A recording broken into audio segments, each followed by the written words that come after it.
Hammaga salom. Hozir biz Business Bay rayonidamiz. Ya'ni bu rayonda ko'proq o'sha baland binolar mavjud.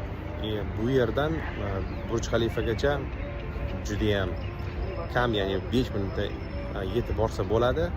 Nima demoqchiman? Shunday baland binolar joylashgan joyda ham Dubayda parklar qilingan, ya'ni yashil zonalar, masjidga kelib bepul bemalol dam olib o'tirsa, bolalarni o'ynatsa bo'ladi va bolalar o'yingohlari ham bu yerda qilingan. Shuning uchun Business Bay eng yaxshi rayonlardan biriga kiradi Dubayda umuman investitsiya uchun, chunki bu metroga ham yaqin, Dubai Mallga ham yaqin, arendaga ham yaxshi uylar topshirsa bo'ladi.